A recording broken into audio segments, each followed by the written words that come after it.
Hey everybody, welcome back to Rusty Wrench Restorations. This is going to be episode 2 of the Retro Restos, where I kind of do a quick audio visual thing of past restorations that I've done over the years before I started the YouTube channel. So this episode is of a 1956 Hough HA Payloader. So I like all weird and quirky, ugly things, and this one sure fit the bill. So check it out.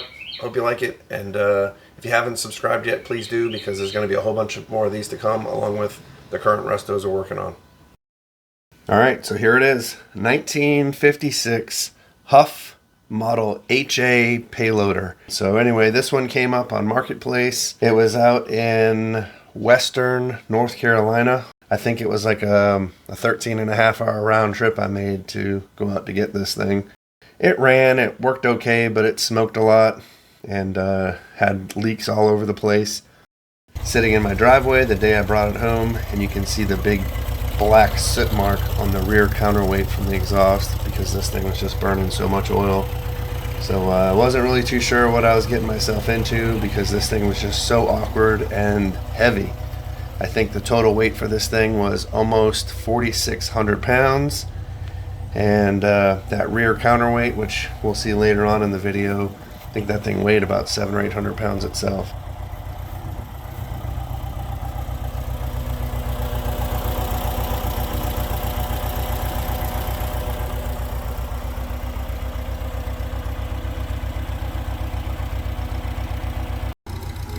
Here's a video of me the morning that I unloaded it, just kind of trying to get used to it, and it's not easy to operate.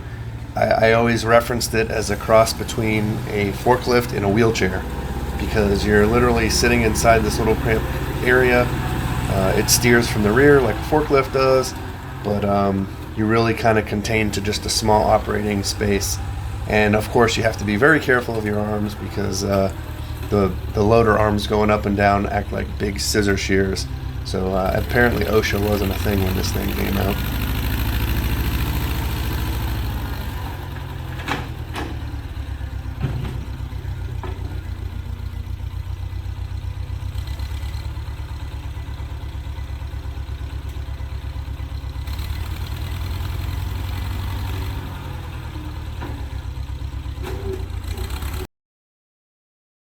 So this thing sat on the side of my house for a while. This is in the current area that I do my restorations.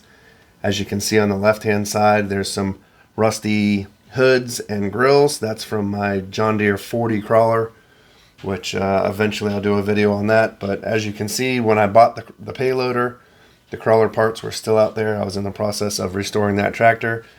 And as these payloader pictures progress, you'll see that the crawler was finished. It's the yellow John Deere 40. So here's the payloader in the garage. The John Deere 40 crawler restoration is now complete, as you can see in the background. I had bought this payloader January 1st of 2022. I started the restoration May 30th, 2022, and I finished sometime in October. I want to say around the 15th. So it was about 4.5 months to do this restoration. And like working on the crawlers, everything on this little tractor was actually super heavy. It was like working on a full-size tractor. So these are just pictures that I took when I first got it as kind of reference pictures. Sometimes I have to go back to see what things looked like when I got it. So this thing had a 29 horsepower 4-cylinder Waukesha engine, which, as I'll talk about here in a few minutes, was a piece of junk. I mean, it's probably the worst engine I've ever worked on. But anyway, it had a 2-speed shuttle shift transmission. So basically there's 2 shifters with a clutch. You'd push the clutch pedal in and you'd shift it into either high or low gear, and then you'd put it into either forward or reverse. Now once you had it in that gear setup that you wanted, so basically 2 speeds forward and 2 speeds reverse, you would let off the clutch like you would any other manual stick piece of gear. And then at that point, once the manual clutch was engaged, the automatic transmission part of it would take over. It had a torque converter. So you could give it gas to accelerate and brake to slow down, and you could come to a complete stop. You wouldn't have to push the clutch in. It wouldn't stall the engine out. It was kind of a weird, quirky setup. So here we started removing the counterweight in the back. Again, I think that thing is probably between 700 and 800 pounds. It is not light. You can see that I've got a custom built engine hoist that I bought from a guy who did marine engines for like outboards for boats. So pretty heavy duty. I still have that. I don't think I'll ever get rid of that thing. It's pretty big and awkward and bulky, but it will lift pretty much anything. So at this point, it's just the disassembly of the tractor, taking off the different parts and components to get into it to see what exactly it is I'm dealing with. There's no books online for this thing. I mean, I was able to find some old owner's manuals and service manuals on eBay, but not a lot of info online about these as far as groups or message forums or anything. So this picture here is just a top shot looking down at the engine with the clutch cover, the torque converter, the transmission, all of it, and it just looks like a nasty mess. But you'll see at the end that it cleaned up really well and came out amazing. But just looking at this can be very, very deceiving and make you want to not do this project. Just some more shots of the payloader and the disassembly process. So here we are pulling the engine out of the back. Unfortunately, the engine does not come out on its own. You need to take out the whole assembly. So again, if you're looking at this picture here, going from the right to the left, there's the engine, there's the clutch cover for the flywheel and the manual disc type clutch. Then you get into the torque converter, and the transmission is all the way on the left hand side, and you'll see little shift forks that stick out of the front in some other pictures. Here's the engine bay with the whole powertrain removed. Just a side shot of the engine out. And here it is sitting on some blocks at the front of the garage. This was like a whole nother restoration in itself. I kind of just set this off to the side while I worked on getting the body and frame of the tractor restored, and figured I'd come back at the end and deal with this mess, which it was definitely a mess. So here we are. I have the chassis, if you will, the frame, rolled out into the driveway so I can do kind of some of the dirty work. So I'm removing layers and layers and layers. And when I say layers, like I said, like measurable layers of paint off this thing. The last coat of paint that was put on here was with a brush and a roller, and I swear they must have mixed sand or sawdust in with it because it was like just this gritty, nasty mess. So I always try to get it down as close as I can to bare metal. It was kind of hard behind the wheels here because I had to be able to move it. So I kind of did what I could out here, and then when I rolled it back in and put it on cribbing, I removed the wheels and finished the cleaning, degreasing, and depainting. Here it is in primer. And here it is in the garage, up on the cribbing with the wheels removed. So I had to go through, you can see it's got little like final drives on the front, like a gear reduction. And then had to replace all of the brake cylinders and shoes. Had to have them relined. A lot of the parts on this thing came from old Ford trucks. So here's some custom decals that I had made up from my buddy Bruce at Blue Line Graphics. If you need any kind of stickers or decals, please check out his website and let him know I sent you. So here's the new tires that I got for it. It originally came with similar forklift type tires in the back. I think they're like 10-ply tires. And then the front ones had basically truck tread type tires in the front, but I wanted it to have a little more aggressive look to it, so I got the like the R1 or the Rice and Cane type tires. So I thought maybe it would give it a little more grip in dirt type situations, but as I later found out, it didn't matter anyway. Those big front wheel tires are the drive for it, but just because of the sheer weight of this thing, it just did terrible. If you weren't on a hard surface, if you were in soft ground or sand, forget it, you weren't going anywhere. The other thing about those wheels as well, they were they were split rim with like a lock ring. They call them Widowmakers. So I've never dealt with those before, and I will never deal with them again. There was no tire companies around me that would remove or install those lock rings and put tires on those rims. So I had to watch many YouTube videos and figure out how to do it without killing myself. So here it is, all painted. You can see I had done this one in my garage. And in this picture here, you can see all the rattle cans that are on the floor. So this entire tractor was painted by spray can. So I couldn't find a paint that kind of matched the color that I was going for on this. I tried to keep it kind of original. The original ones were actually a little bit more of a paler yellow, almost a whitish yellow.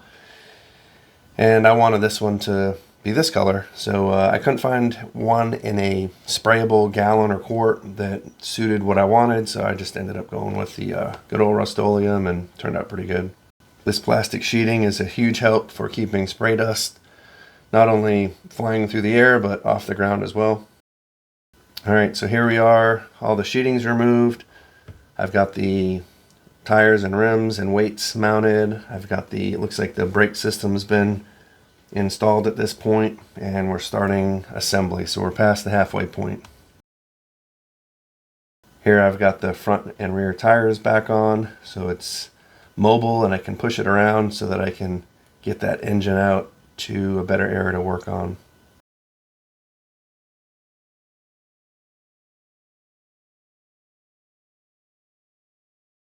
Here's a nice side shot. I painted the cast emblem on the side, and then went over the tops of the raised letters with the black to make it stand out. But this is a good shot to see just how thick the metal is that they used for this thing. So those rear fenders, the frame, the loader arms, I mean, everything's like 1/2 inch or thicker solid steel. I mean, this thing was beast. It was built like a tank. It was unreal. So here we go, getting closer to the end of restoration. Got the garage kind of cleaned up a little bit here, and pulled the engine out with a tarp under it. I think at this point I was going to start going through and cleaning all the grease and debris off of it to try to see what we were dealing with. And here we are in that cleaning process. So here's where I started unstacking this pancake of stuff. So you can see the on the right hand side there is the engine block, and attached to that is the clutch and the torque converter. And then on that far back left, or top left, next to the crawler tracks, that's the transmission up there. Got the engine on the stand, getting ready to pull it apart. Here's the engine with the head off, and you can see all of the coking and carbon buildup on all the intake and exhaust valves. Here's where I started to clean and get ready for assembly, all the engine and clutch components. Here's the transmission on the left, and that flywheel cover on the right. Here's the block after I cleaned it up. I ended up going in and lapping where the valves seat, and I honed the cylinders and put new rings in it. And that was really the extent of mechanical things for the engine. The rest of it was I replaced every gasket and seal on the engine. Like I said, this Waukesha 4-cylinder, I forgot the model number now, but it was the worst engine I've ever worked on. Not that it was hard to take apart, but parts are just so hard to find. There's a guy in Pennsylvania, again, I don't remember his name, but supposedly he's like the Waukesha engine god. So this guy's been hoarding Waukesha engine parts since he was 12. And I'm not saying that sarcastically. Like, he told me he's been hoarding these parts forever. So he has everything that you need, but boy, you're going to pay for it. So just the gasket and seal kit for this engine, I think, was almost $400. Here's the block that's been reassembled, all new gaskets and seals, and primed and painted. I thought the white would set it off from the yellow, being as that Hough Payloader. So they built payloaders. They started in the 1920s. It's Frank G. Hough, and they were out of Libertyville, Illinois. So they built payloaders for many years, and then sold out to International. So International took over the Payloader name, and the rest is history. So I figured the yellow and white would go good together, in homage to International. So here's the engine And the drivetrain completely assembled, getting ready to go back into the payloader. And there she is. The heart and brain have been transplanted back into the belly of the beast. There's a good shot of the payloader next to the John Deere 40 crawler that I did. Alright, here's the lift and tilt cylinders. So here's the engine going back together, all the components on it, the exhaust manifold, the intake manifold, the governor assembly, starting to get some hoses and belts, and it's starting to look like an engine again. I always like to paint the accessories black. Alright, here we are with my rear counterweight. I saved this one for definitely close to the end. It was easy enough to clean and paint, but man, was this thing heavy. I want to say it was 700 or 800 pounds. So you can see in the background is the John Deere 70 skid steer, which I'm currently restoring. As before it had the roll cage on, and when it still had the 1970s swivel dining room chair seat on it. But that tractor, that skid steer, has a 700 pound lift capacity, and it was able to lift this, so I know it's right around there. But yeah, it's not an easy thing to move around. That counterweight sitting on the concrete floor of my garage, I could barely move it, even like tying a strap to it. It was just solid weight. Here's the radiator reinstalled. Fortunately, I didn't have any issues with that because I know I would never be able to find parts for it. Top view of the engine compartment looks considerably different than what it did when we took it apart. And here we've got the rear counterweight back installed. Yep, here she is, pretty much almost done. I think I just got to work on like the bucket and wiring and whatnot. That's the 40 crawler and Cub Cadet original that I had done. Yeah, so here we are. I can see the fuel tank still out of it. Working on getting the bucket and the front assembly on. Lots of wiring and plumbing. And this is pretty much it. Got the bucket on. Got the awesome decals from Bruce from Blue Line Graphics. Got the correct cushion seats for it. Everything's coming together pretty good. I think this is the first time we started it. And that's it. Here it is out again across the street from my house. I use my neighbor's fence as kind of a backdrop. It kind of gets some of the neighborhood elements out of it. Unfortunately, living with a bunch of cars and houses around, it makes for bad backgrounds. But this is it. All new hoses, decals, paint, everything. It's a cool little tractor. You can see in this photo here with the bucket up, the eyes on the front of it. My kids always said that this tractor looked like Guido from that cartoon movie Cars. So putting the eyeballs on the front kind of gave it that effect. Here it is on the side of the house with another Cub Cadet in the background. And you can see the Cars Guido eyes on the front. So that was it. That was pretty much the end of the restoration. And then this last picture here is me sitting out front with it and getting ready for it to go away. Now my buddy Billy, who bought my John Deere Lindemann crawler, the John Deere 430C, also owns this Hough HA Payloader. Anyway, that's it. That's it for the 1956 Hough HA Payloader restoration. I hope you enjoyed this, and stay tuned for many more.